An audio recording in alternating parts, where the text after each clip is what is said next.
The Refusal War. Clan Jade Falcon charged Ilkhan Ulrich KERENSKY of Clan Wolf with genocide. The result was these two great clans nearly annihilating each other. To understand the Refusal War, we must look back at why this is the ultimate confrontation, a war of beliefs that began in the political century.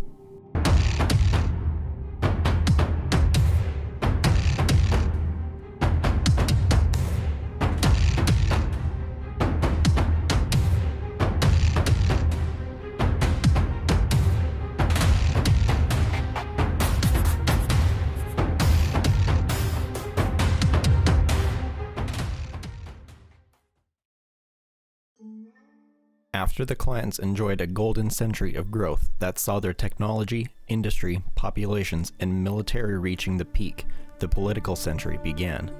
A discussion started that was promised long ago by Alexander and Nicholas KERENSKY, returning to the Inner Sphere. This discussion birthed two sides of intent. There were the Wardens and the Crusaders. The Wardens believed they were meant to guard the Inner Sphere, while the Crusaders meant to rule it, all culminating in the same goal of resurrecting the Starleak from which they were descendants of. What bothered the Wardens about the Crusader ideology was that they saw the Inner Sphere as an obstacle, and would conquer them if they did not bend to their will. To the Wardens, the Crusaders would see the Inner Sphere in flames before the Starleak was remade. Thus, the Warden agenda was pushed, and crafted to counter the growing majority Crusader clans. It started with the Dragoon Compromise. To appease the Crusaders, Clan Wolf sent scouts in the form of the Dragoons to the Inner Sphere to appraise the status of the great houses, when in fact the Wardens played the Crusaders from the start. After some time in the Inner Sphere in 3019, Jamie Wolf, leader of the Wolf Dragoons, received orders from the at the time Khan of Clan Wolf, Curlin Ward, to which he gave them new orders. They were to not take any other orders from any other Khan except him on an oath, and to cease reporting back to clan space. Curlin Ward also told them to prepare the Inner Sphere for the very possible Crusader onslaught. That ended up happening in 3050 in the form of Operation Revival. Despite the Crusaders' best efforts, the Wardens were in control of the invasion the entire time. The Wolves had made the correct move in not underestimating the Inner Sphere, to which they saw the most success in the invasion, and was reflected in the other clans' struggles, most notably Clan Smoke Jaguar and Clan Jade Falcon. The Warden temperament over the Crusaders continued when Ulrich masterfully used politics to become Ilkhan after Leo Showers' death. This firmly placed him in the captain's chair of the invasion. Furthermore, when the Battle of Tukiad took place, Ulrich further planned for a Warden victory. No matter the outcome of the battle, the Wardens won. In the event the clans had won Tukiad, Clan Wolf had performed near perfectly and would have won the foremost place in that victory, thus guaranteeing the Wardens won. In the loss that actually happened on Tukiad, the invasion was to cease at a truce line. This played to the Wardens perfectly, as it would prevent the Crusaders from continuing the invasion, if only for 15 years. Now, in 3057, this Cold War between Wardens and Crusaders exploded. The problem with the 15-year truce was that to clans, their cycles of warriors was extremely high, and by the time the truce was over in 3067, the warriors' part of Operation Revival would be long retired, leaving the only further action to see in the form of border skirmishes or degrading themselves to Salama units. Even within Wolf, the newer generation of hot-blooded warriors were agitated by fellow Crusaders at the forced state of peace they were in. While the other clans saw losses, they were able to cycle in new warriors and ranks as fallen warriors vacated blood names, ranks, positions, etc. Wolf, however, barely saw these losses, so the higher ranks would hold on to their warriors longer than normal, as Wolf was not a clan that cycled out aged warriors so early. The Crusader lore master of Clan Wolf, Dalk Karns, along with Wolf Crusader Vladimir Ward and Mariel Radek, started investigating Ilkhan Ulrich, and charged him with treason on the grounds of purposely leading the clans to lose on Tukiad, and accused Salkhan Phelan Ward as an Inner Sphere spy. Ulrich took the challenge, as he only presented the terms to the Grand Council that ratified the battle. He did not make the terms. Ulrich would go on to make staunch points to disavow the claims against him, The first being was that he was not to blame for the other clans severely underperforming and underestimating the Comm Guard in the Battle of Tukiad. The second was the other clans elected to ignore intelligence the wolves offered them on the Inner Sphere. Ulrich continued with the facts that Phelan had been taken bondsman, succeeded in his trials, and earned his blood name from eligible opponents and elected by unanimous vote in the clan council.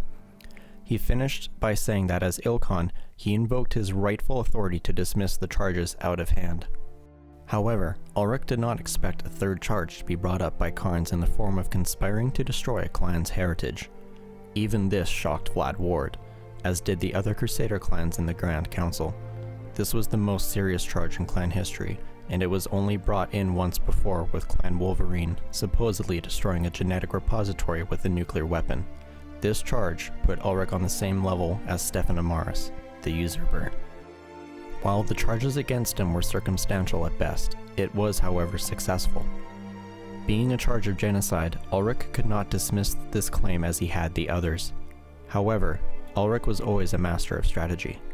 Refusing to battle this within Clan Wolf, which would lead to the wolves sundering themselves between Warden and Crusader, he moved the claim to the Grand Council.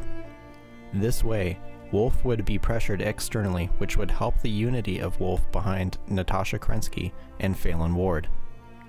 Knowing how the battle would end, Ulrich still planned the coming conflict as he would any other battle. The Smoke Jaguars were unwavering in the Crusader ways, but were extremely weakened from the invasion. Ghost Bear, while they had participated in the invasion, were still primarily Wardens and longtime allies of Clan Wolf. The Jade Falcons were the only logical choice due to their strength, long-time rivalry with Clan Wolf, and the incident with the Red Corsair, as it was proof they were aggressively trying to break the truce and restart the invasion. Thus, the Falcons were the target for the Ilkhan.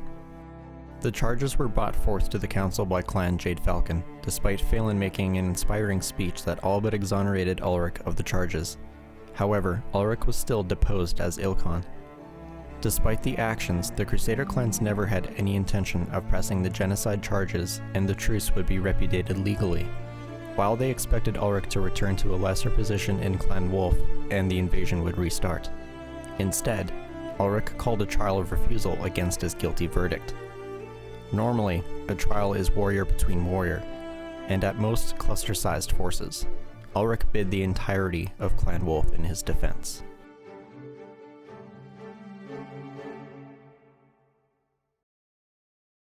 Obviously, this is something Clan Jade Falcon never anticipated.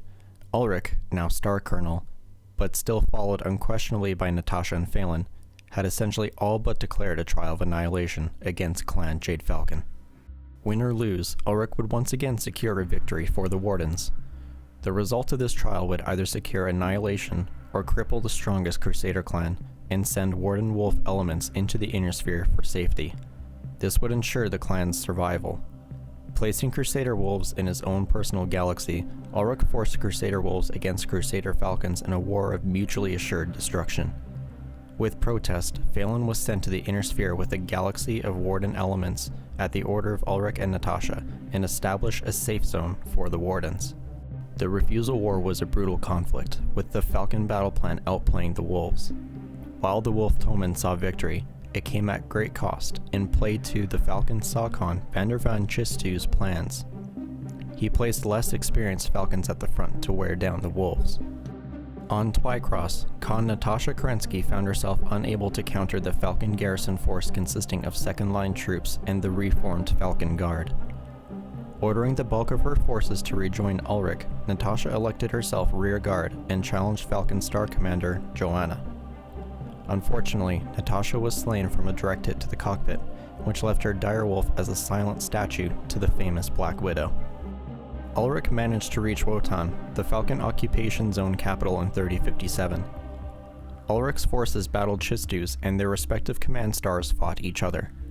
Ulrich would personally engage Chistu, but unknown to him, Chistu had hidden 2 stars of LRM-based mechs and converted his small laser to act as a tag. When Ulrich appeared on field, Chistu called for the barrage on his star, resulting in Ulrich's death and the death of most of his star. With the deaths of Ulrich and NATASHA, the Falcons attempted to pursue Phelan. But now united with the Kellhounds, they humiliated the pursuing Falcon forces on Morges in the resulting battle. The war concluded with the victory of Clan Jade Falcon. Ulrich's death rendered the charges moot, and remaining warden clans argued in favor of not disregarding the truce.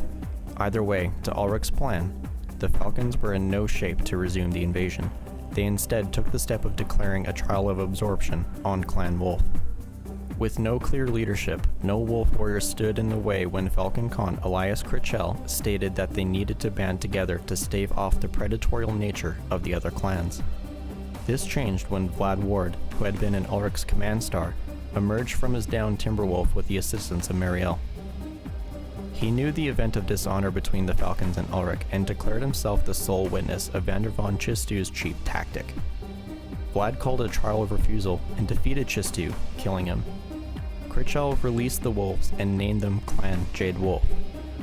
Vlad would go on to win the Ward blood name that was previously denied to him by Phelan. After the Grand Council abjured Phelan's Clan Wolf in exile, Vlad became the Khan and killed Elias Critchell after the Falcon was elected Ilkhan. Taking the victory in stride, he renamed his Jade Wolves as Wolf, denying that they were the same wolf clan that supported Ulrich. Surviving with this technicality, Clan Wolf survived, but now with a strong Crusader population.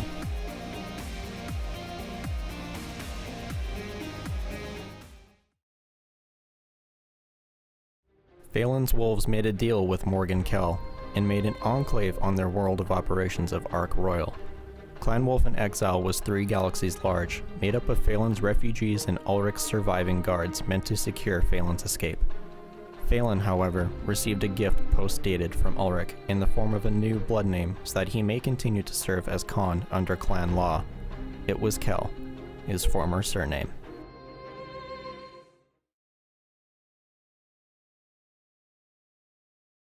Meanwhile, the Inner Sphere was blind to the Refusal War and had been preparing for a counteroffensive of their own. It would shake the clans to their core and bring about the great schism that awaits them. It is here, just on the border of creative space, the combined forces of the Inner Sphere would gather and prepare to strike back, but under no banner of their own. No, it was a single banner that wars have been fought over for the past 200 years. The Star League Reborn.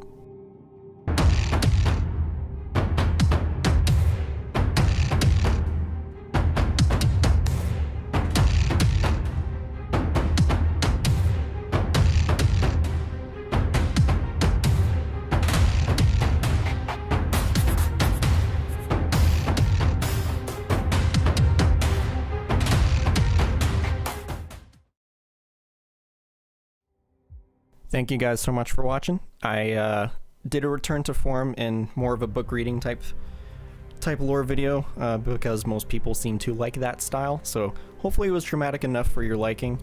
And I know that these videos have been extremely spotty, and the reason is because they take a lot of time, they take a lot of effort, and life gets busy. I hope you guys understand. I hope to have another lore video up next month. The ending of this video should be a very clear hint at where we're going next. And I appreciate you guys so much for watching. Guys, the channel has blown up crazily for some reason since these videos have been posted, and honestly I haven't posted one in a very long time, and for some reason they're still getting views, they're still getting me subscribers, so I felt obligated to put something out for you guys to make sure that, hey, I'm still interested in doing these videos. So I appreciate you guys. Thank you so much for watching and listening, and I'll catch you guys in the next BattleTech lore video. Bye.